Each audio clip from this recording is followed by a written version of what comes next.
അസ്സലാമു അലൈക്കും വറഹ്മത്തുള്ളാഹി.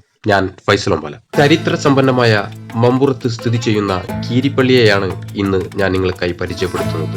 നൂറ്റാണ്ടുകൾ പഴക്കമുള്ള ഈ പള്ളിയുടെ അകത്തളമാണ് കാണുന്നത്. രാത്രി കാലങ്ങളിൽ ഇവിടം ജിന്നുകൾ നമസ്കരിക്കാറുണ്ട് എന്ന് പറയപ്പെടുന്നു.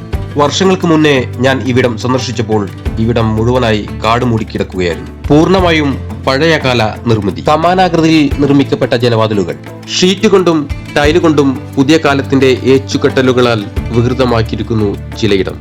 എന്നാലും ഒരു 90% പഴമ നിലനിർത്തി കൊണ്ടുപോരുന്നുണ്ട് ഇവിടം. പള്ളിയുടെ ഒരു സൈഡിൽ നിന്ന് നോക്കുമ്പോൾ മമ്പുറം മക്കാമ് കാണാം. മറ്റൊരു ദിശയിൽ നിന്ന് മമ്പുറം വലിയ പള്ളിയും കാണാം. മമ്പുറം തങ്ങളും വാര്യംകുന്നത്ത് കുഞ്ഞഹമ്മദാജിയും വെളിയങ്കോട് ഉമർ ഖാലിയുമെല്ലാം ഈ പള്ളിയിൽ നമസ്കരിച്ചിട്ടുണ്ട് എന്നാണ് കേട്ട കേൾവി. ഈ പഴമ നിറഞ്ഞ ചരിത്ര പ്രസിദ്ധമായ പള്ളി നിങ്ങൾക്കും ഇഷ്ടപ്പെടും എന്നുള്ള വിശ്വാസത്തോടുകൂടി നിങ്ങൾക്കേവർക്കും ദൈവത്തിന്റെ കൃപാകടാക്ഷങ്ങൾ വർഷിക്കുമാറാവട്ടെ എന്നുള്ള പ്രാർത്ഥനയോടുകൂടി നിർത്തുന്നു.